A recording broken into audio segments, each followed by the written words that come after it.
বড় পীর আব্দুল কাদের জিলানী মাহবুবে সুবহানী কুতুবে রব্বানী রাস্তা দিয়া চলতেছেন, একটা কুকুর সামনে দাঁড়ায় গেল। কুকুর ডাক দিয়া কয়, বড় পীর আমার কথার জবাব দিয়া তার উপরে যাও, বলো তুমি ভালো নাকি আমি কুকুর ভালো? বড় পীর চিন্তায় পড়ে গেলেন, যদি বলি কুকুর তুই ভালো আমি খারাপ, আল্লাহর কোরআনের আয়াতের উল্টা হবে, কারণ বনি আদম হলো শ্রেষ্ঠ। যদি বলি তুই খারাপ আমি ভালো, তো অহংকারী আসিয়া যাবে। আর যদি বলি আমি খারাপ তুই ভালো, তো কোরআনের আয়াতের উল্টা হয়ে যাবে। এখন আমি খারাপও বলতে পারি না, ভালো বলতে পারি না। ভালো বললে আমি নিজে ভালো বললে অহংকারী হবে, আমি নিজে খারাপ বললে তুই কুকুর ভালো বললে কোরআনের আয়াতের উল্টা হবে। আল্লাহর ওলি বান্দা মোরাকাবায় ঢুকলেন, আল্লাহ জবাব দিয়া দিলেন। এই জবাব পাইয়া ডাক দিয়া কয়, কুকুর কবরে যাওয়ার আগে আমি তোকে বলতে পারবো না আমি ভালো নাকি আমি খারাপ, কারণ আমাকে সবাই বড় পীর বলে ডাক দেয়, কিন্তু মরণের পরে আমার সামনে কিছু যাবে না। আমার 3টা পাতলা কাপড় আমার আসল বিছানা হবে। ওই অন্ধকার কবর 3.5 হাত মাটির ঘর হবে। ওই কবরে যাওয়ার পরে সাথী নাই, বাতি নাই। আল্লাহ পাকের 2 জন ফেরেশতা প্রশ্ন করার জন্য আসবে। আসার পরে 1 নাম্বার প্রশ্ন, রবের পরিচয় দাও। 2 নাম্বার প্রশ্ন হবে তুমি ধর্মের পরিচয় দাও। 3 নাম্বার প্রশ্ন হবে তুমি রহমাতুল লিল আলামিনের পরিচয় দাও। যদি আল্লাহর শুকর জবাব দিতে পারি, তাহলে আমি তখন তোমাকে বলতে পারবো আমি আব্দুল কাদের জিলানী ভালো, তুই কুকুর বড় খারাপ। আর যদি ওই প্রশ্নের জবাব দিতে না পারি, তখন আমার কবর হয়ে যাবে জাহান্নামের আগুন। 1টা নয়, 2টা নয়, 70 থেকে 99টা সাপ কবর ভরে যাবে। 2 পার্শ্বের মাটির চাপ। তখন আমি জবাব দিয়া বলতে পারবো, কুকুর তুই ভালো, আমি মানুষেও ভালো হতে পারলাম না, কারণ আমার কবরের মধ্যে আগুন জ্বলে, আমার আযাব হচ্ছে, তোর কোনো আযাব নাই। আমি কবরে যাওয়ার আগে তোকে জবাব দিতে। জিলানী ডাক দিয়া কয়, ও দুনিয়ার মানুষ, মরণের আগে কবরে গিয়া নাজাত না পাওয়ার আগ পর্যন্ত নিজেকে ভালো মনে করার উপায় নাই। আমারে মাওলানা না বললে মনে কষ্ট পাই, আমারে আন্তর্জাতিক মুফাসসির না বললে কষ্ট পাই, আমাকে হাজী সাহেব না বললে কষ্ট পাই, আমাকে খতিব সাহেব না বললে বড় কষ্ট পাই। আমি প্রিন্সিপাল, আমি মুফতি সাহেব, আমি মুহাদ্দিস, এটা দাবি করে কত গর্ববোধ করি, কত অহংকার। কিন্তু কবরে গিয়া যদি নাজাত না পাই, আমার মাওলানাগিরি মুফতিগিরি টাইটেলে আমার কোনো কাজ আসবে না। আর আমার টাইটেল লাগবে না যদি কবরে গিয়া আমলের কারণে আল্লাহ মাফ করে দেয়। আমি মাওলানা হওয়ারও দরকার নাই, মুফাসসির মুহাদ্দিস হওয়ারও দরকার নাই। আমার মতো ভালো জমিনে দুনিয়ায় আর কেউ হতে পারবে না। এরে নবীর উম্মতের দল, দিল্লি শাহী জামে মসজিদের মধ্যে খতিব হলেন শাহ ওলিউল্লাহ মুহাদ্দিসে দেহলভী রহমাতুল্লাহ আলাই। জুমার নামাজের খুতবায় যখন দাঁড়ায়, রুমাল দিয়া চেহারাটা ঢাকিয়া দাঁড়ায়। একজন দাঁড়ায় বলে, হযরত আপনি চেহারা ঢাকিয়া খুতবা পড়েন, কারণটা কি? আল্লাহর ওলি বলে, বাবা আগামী জুমায় তুমি জবাব নিতে আসবা। আগামী জুমায় যখন আসলো, বলে আমার কাছে দাঁড়াও। আল্লাহর ওলি শাহ ওলিউল্লাহ মুহাদ্দিস তার রুমালটা ওই প্রশ্নকারীর মাথায় দিলেন। প্রশ্নকারী একটা চিৎকার দিয়া বেহুশ হয়ে জমিনে পড়ে গেল। হুশে আসার পরে বলে, বাবা রুমালটা মাথায় দেওয়ার কারণে তুমি চিৎকার দিলা কেন? ওই লোকটা বলে, আল্লাহর কসম, আপনার রুমাল আমার মাথায় দেওয়ার পর দিল্লির বিশাল শহরে তাকায় দেখলাম লক্ষ লক্ষ মানুষের মধ্যে কোনো মানুষ নাই। মাঝে মাঝে 2-1টা মানুষ দেখা যায়, আর বেশিরভাগ দেখা যায় কুকুর আর বানরের সুরতে। गर्भ सूरत आदमी इंसाबुदे अहमदोबू जहलो हामिक साबुदे आदमीरा आदमीयत लाजिमस्त औदेरा गर्बूना बाशुद ही जमास्त। গোটা দুনিয়াটা শাসন করেছেন দুইজন, শোষণ করেছে দুইজন। একজন শাসনকর্তা সুলাইমান পয়গম্বর, আর একজন শাসন করেছিলেন বাদশাহ যুলকারনাইন। ইন্তেকালের আগে বাদশাহ যুলকারনাইন বললেন, মরার পরে জানাজা পড়াইয়া কাফনের ভেতর থেকে হাত দুইটা বের করে এলাকায় ঘুরায় ঘুরায় কবরে নিয়ে যাওয়া। যখন জানাজার পরে এমন করা হলো, দুনিয়াওয়ালারা কয়, দেখ দেখ, দুনিয়ার ক্ষমতা পাইয়াও লোভ এখনো সামলাইতে পারে না, মরার পর আরো চায় আরো চায়। ইমানওয়ালা কয়, না রে বেয়াকুফ, না না, বাদশাহ যুলকারনাইন গোটা মানুষের সবক দিয়া গেল। আমি দুনিয়ার পুরা ক্ষমতা পাইয়াও আজ খালি হাতে কবরে যাইতেছি। এরে নবীর উম্মতের দল, কিসের মাস্তানি আর কিসের বাহাদুরি করো? তোমার আপন ছেলে যার জন্য তোমার ঘাম নষ্ট করে কামাই রুজি করে বাড়ি গাড়ি করো, ওই ছেলেটা তোমার গুনার ভাগ নিবে না, ওই মেয়েটা তোমার গুনার ভাগ নিবে না, তোমার মা তোমার আপন গুনার ভাগ নিবে না। দুনিয়াতে যদি মামলায় পড়ে যাও, বিপদে পড়লে দেখছনি মা বাবায় বলে এই সন্তান আমি চাই না। একটু বিপদে পড়লে মা সন্তানেরে ভুলিয়া যায়, আবার সন্তান মা বাবারে ভুলিয়া যায় স্বার্থের ভরি টানে ভরিয়া। অতএব তুমি কার পিছনে দৌড়াও, সব বাদ দিয়া তুমি আমার মাওলার সাথে যোগাযোগ লাগায়া দাও। আল্লাহকে ডাক দিয়া বলো, হে মালিক, দুনিয়াতে এই 70 বছর 60 বছর 40 বছর হায়াতে আমার প্রত্যেকটা সেকেন্ড আমি আমার দুনিয়ার লাইনে ব্যয় করলাম, বন্ধুর লাইনে ব্যয় করলাম, আমার খেলার মাঠের বন্ধুর পিছনে আড্ডা দিয়া সময় নষ্ট করলাম, লেখাপড়ার মাঠে আমার ছাত্র ভাই বোনের পেছনে সময় দিলাম, কর্মজীবনে আবার আমি টাকার পেছনে সময় দিলাম। আজান কানে আসছে মসজিদে যাই নাই, আলেম ওলামার মাইকির বয়ান আসছে বয়ানে যাই নাই, আল্লাহওয়ালারা ডাকছে আসো, মুয়াজ্জিন ডাকছে আসো, যাই নাই। ও আল্লাহ, সব জিন্দেগি বরবাদ করে ফেললাম। চোখ দুইটা বন্ধ করে তাকায় দেখি আমার আমল নামায় ভালো একটা নেক আমল নাই। ওরে বান্দা, আল্লাহ যদি জিজ্ঞাসা করে এমন একটা ওসিলা পেশ করো। আইয়ুব নবী এত বিছানায় অসুস্থ, সবাই পোকা পড়ার কারণে দুর্গন্ধে এলাকা ছাড়িয়া সবাই চলে যায়। আইয়ুব নবী এখন কাঁদতেছে, আল্লাহ সবাই আমারে ছাড়িয়া যায়, তুমি আমারে ছাড়িয়া দিও না রে আল্লাহ। এই কান্নার মধ্যে তাকায় দেখে অনেক বিবি তার ছিল, কয়েকজন বিবি আইসা বলে আমাদের তালাক দেন, আমরাও চলে যাব। আইয়ুব নবী কান্না করে বলে, বিবিরা যাও যাও, আমার জন্য আমার আল্লাহ হলেন যথেষ্ট। এইবার আইয়ুব নবী ভাঙ্গা দিল নিয়ে কান্না করে বলে, ও মালিক, আমার আদরের আপন বিবিরা পর্যন্ত আমাকে ছাড়িয়া সবাই চলিয়া যাইতেছে, তুমি আমাকে ফালাইয়া দিও না, মেহেরবানি করে তুমি আমাকে কবুল করিয়া নিও। হঠাৎ আইয়ুব নবী তাকায় দেখে পায়ের কিনারায় একমাত্র বিবি রহমা বয়া বয়া কান্না করে। আইয়ুব নবী ইশারা করে বলে, বিবি সবাই গেল, তুমি কেন যাও না?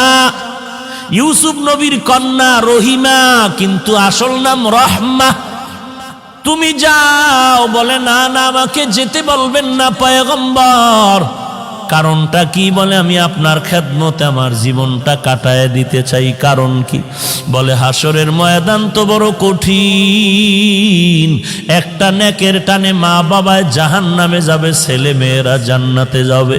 একটা নেকের ব্যবধানে অনেক সময় ছাত্র জান্নাতে যাবে, ওস্তাদরা জাহান্নামে যাবে। একটা নেকের টানে বক্তা জাহান্নামে যাবে, শ্রোতারা জান্নাতে যাবে। একটা নেকের ব্যবধানে ইমাম সাহেব জাহান্নামে যাবে, মুক্তাদিরা জান্নাতে যাবে। একটা নেকের ব্যবধানে দেখা যাবে পীর সাহেব জাহান্নামে যায়, মুরিদেরা আমল করিয়া জান্নাতে যায়। এরে নবীর উম্মতের দল, রহমা নামের বিবি কান্না করে বলেন, ওই হাসরের ময়দান এমন একটা ভয়ঙ্কর ঘর, একটা জায়গা, সূর্য মাথার উপরে নেমে আসবে, সূর্যের তাপে জমিনটা তামা হয়ে যাবে, ওদিকে জাহান্নামের আওয়াজ, ওদিকে আমার আল্লাহ তাআলার কুদরতের আওয়াজ। ওয়ামতাজুল ইয়াউমা আইয়ুহাল মুজরিমুন, এরে গুনাহগারের দল, নেককারদের থেকে তোরা আলাদা হয়ে যা। জাহান্নাম চিৎকার দিয়ে বলবে, রে মালিক, গুনাহগার গুলো সব আমার পেটের মধ্যে দিয়া দাও রে আল্লাহ। সূর্যের তাপে মানুষের গুনাহগারের মাথার মগজগুলো টাস টাস করে ফেটে যাবে, পায়খানার রাস্তা দিয়া পেটের নারী বুড়িগুলো পড়িয়া যাইবে। এমন কান্নার আওয়াজ, জাহান্নামের আওয়াজে হাসরের ময়দানটা থরথর করে কাঁপা শুরু হয়ে যাবে। ওরে নবীরা পর্যন্ত কান্নার আওয়াজ, শুধুমাত্র তোমার আমার নবী সিজদায় পড়ে কাঁদবেন, আল্লাহ জাহান্নামে রে ফিরাও, আমার একটা উম্মত যেন জাহান্নামে না যায়, আমার একটা উম্মত জাহান্নামে গেলে আমি নবী জান্নাতে যাব না। আল্লাহ বলবেন, নবী আপনি কাঁদবেন না, আপনি চিনিয়া চিনিয়া বাছাই করে করে আপনার উম্মতের জান্নাতে নেওয়ার চেষ্টা করেন। এরে নবীর উম্মতের দল, আমার নবী উম্মতের কেমনে চিনবেন? আম্মা জান আয়েশা রাদিয়াল্লাহু আনহা বলেন, কোটি কোটি মানুষের মধ্যে উম্মতের চিনবেন কি করে? আল্লাহর নবী বলেন, হে আয়েশা, বড় গাভীর পাল, গরুর পাল, বকরির পাল, ওই বকরির পালের মধ্যে যদি কোনো বকরির কপালে চাঁদের সাদা চিহ্ন থাকে, এটা চিনা কেমন কঠিন? বলে অনেক সহজ। বলে হাসরের কোটি কোটি মানুষের মধ্যে আমার যারা আসল উম্মত, ওযু বানাইয়া 5 বেলার নামাজ পড়বে, আমি নবী তাকায় দেখব ওযুর অঙ্গগুলো তাদের নূরের আলোতে ঝলমল ঝলমল করতে থাকবে। আমি নবী বাছাই করে করে জান্নাতের ময়দানে নিয়ে যাব। রহিমা কান্না করে বলে, পয়গম্বর, হাসরের দিন যদি আল্লাহ আমি রহিমাকে ডাকিয়া বলে, এমন কোন আমল নিয়ে আসছো নাকি যাতে করে তোমাকে মাফ করে দিব? ওই দিন যদি আমার কোনো আমল না পাই, আমি আল্লাহর কাছে দাঁড়ায় বলবো, হে মালিক, আমি একজন তোমার আদরের নবীর স্ত্রী, তুমি আমাকে উসিলায় মাফ করে দাও। আমার আল্লাহ নবীর মোহাব্বতে আমি রহিমাকেও মাফ করে দিতে পারেন। এরে পর্দার আড়ালের মা, আমি হাফিজুর রহমানের মা, তুমিও মা। মনটা কি চায় না একজন আলেমের মা হয়ে কবরে যাও, একজন হাফেজে কোরআনের মা হয়ে কবরে যাও। তুমি মরার পরে তোমার সন্তান জানাজা পড়াবে, তুমি মরার পরে তোমার সন্তান কবরে গিয়া কোরআন পড়ে দোয়া করবে। যদি এমনটাই চাও, স্বামীর খেদমত করো, সন্তানের কোরআনওয়ালা বানাও, আল্লাহর মোহাব্বত নিয়ে পর্দা করে চলো, আর আল্লাহর কাছে চোখের পানি ছেড়ে কান্না করো, আল্লাহ এমন সন্তানের মা বাবা বানায় দাও যেই সন্তান আমি মরার পরে জানাজার ইমাম হতে পারে। এরে যুবক, আল্লাহর কাছে তওবা কর।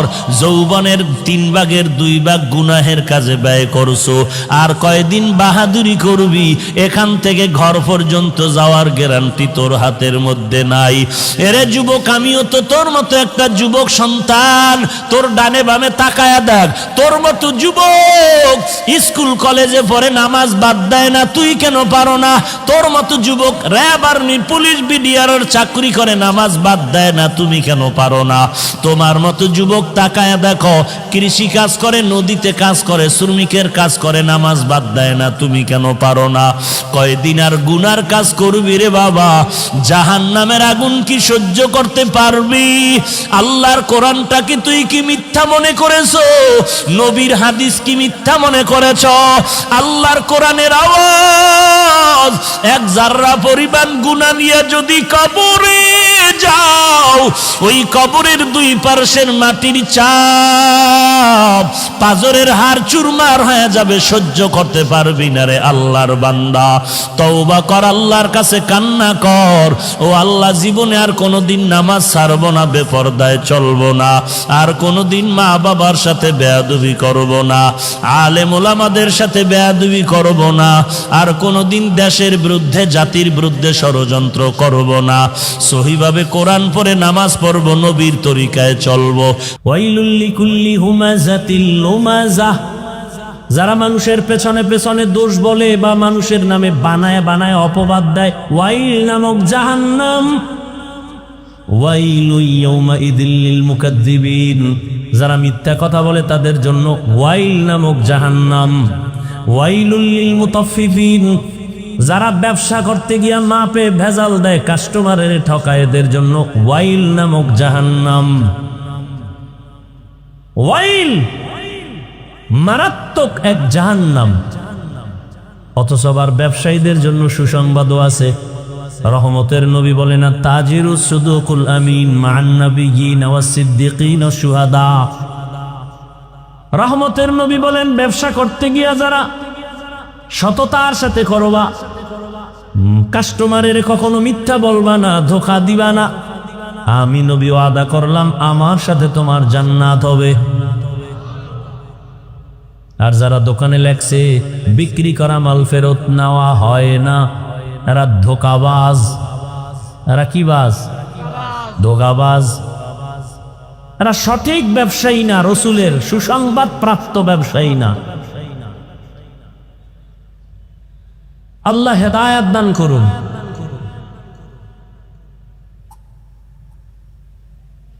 তো তাফাক্কুহ ফিদ্দিন, মিথ্যা কথা বলা হারাম, এটা সবাই জানি না, এরপরও বলি কেন?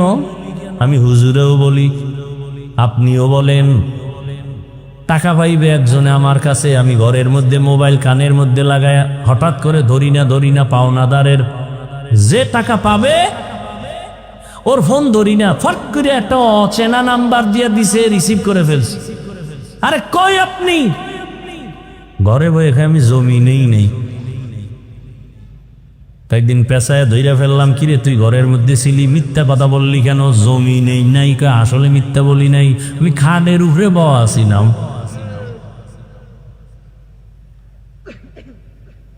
মিথ্যা বলি কেন? জানি মিথ্যা বলা মহাপাপ। ইয়াকুম ওয়াল কিযব ফাইন্নাল কিযবা ইয়াহদি ইলাল ফুজুর ওয়া ইন্নাল ফুজুরা ইয়াহদি ইলান নার। মিথ্যা মানুষকে চূড়ান্ত জাহান্নামের দিকে নিয়ে যাবে। জানি, তার বড় বলি কেন? কয় এলেম আছে কিন্তু তাফাক্কুহ ফিদ্দিন নাই, বুঝ আসে নাই যে মিথ্যা বললে আমার এখনো বিপদ হবে, পরেও বিপদ হবে। আল্লাহ আমার কথা শুনতেছেন, আমি যে বানায় বলতেছি, এই বুঝটা যখন এসে যাবে তখন বান্দা জেনারেল লাইনে তাকিয়াও মিথ্যা বলবে না। যখন বুঝ এসে যাবে, দাড়ি কাটলে আল্লাহ বেজার হবে, তখন বুঝটা আসা মাত্র সে জেনারেল লাইনে থাকলে আর দাড়ি কাটবে না। পর্দা করা ফরজ, এরপরও করি না কেন? বুঝ আসে নাই যে আমার বিপদ আসবে দুনিয়াতেই মরার পর।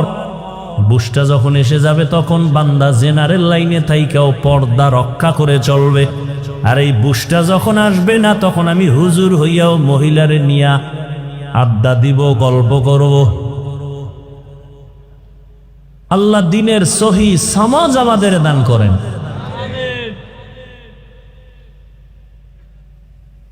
এবার আসেন, আর রহমান আল্লামাল কুরআন খালাকাল ইনসান আল্লামাহুল বায়ান।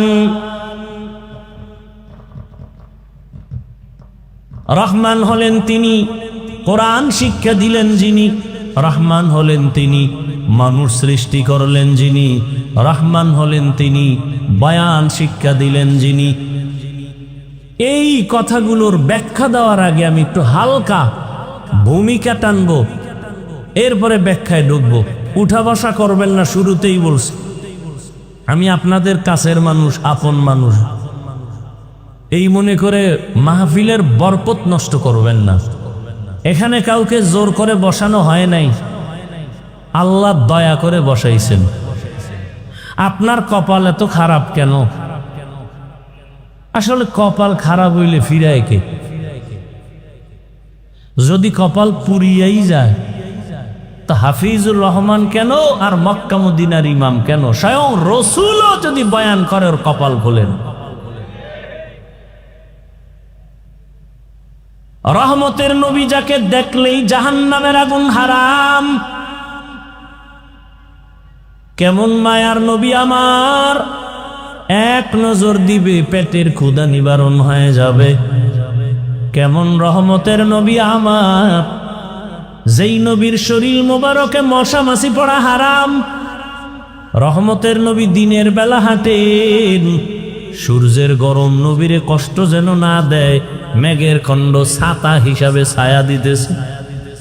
রহমতের নবী যখন রাস্তা দিয়া চলেন, দুপার্শ্বের গাছ নত হইয়া রসুলকে সালাম দেয়। কেমন মায়ার নবী আমার, রহমতের নবী যেখানে কদম রাখেন ওই জায়গা থেকে দীর্ঘ বছর পর্যন্ত শুধু মিশকের ঘ্রাণ। আম্মা জান আয়েশা রাদিয়াল্লাহু আনহা বলেন, নবীর ঘাম আমি বোতলের মধ্যে ভরে রাখতাম আর আমরা আতর হিসাবে ব্যবহার করতাম। কেমন মায়ার নবী, যেই নবীকে দেখার জন্য গর্তের সাপ পাগল, গর্তের পিপিলিকা আল্লাহর কাছে আরজি পেশ করে রহমতের নবীর রওজা দেখবে। নুজহাতুল মাজালিস নামক কিতাবে ঘটনা আছে, সেই নবীকে মাছ দেখতে চায়, গাছ দেখতে চায়। যেই নবীকে দেখার জন্য কুল মখলুকত পাগল, কিন্তু কপাল কত খারাপ, সেই নবীকে টানা একবার আর দুইবার না 13 বছর দেখলো, নবীর বয়ান শুনলো, কিন্তু কপালে কালেমা আসলো না। 13 বছর বয়ান শুনছে, কাছে বসে রসুলকে দেখছে, কালেমা। এত বড় বেঈমানের নাম জানেননি? কি নাম? এর নাম কপাল। এর নাম কি? অন্যদিকে এক 27 বছরের যুবক তরবারি নিয়ে দৌড়ায় নবীকে জবাই করবে। কয় বছর? নবীকে জবাই করার জন্য তরবারি নিয়ে দৌড়ায়। রহমতের নবীকে একটা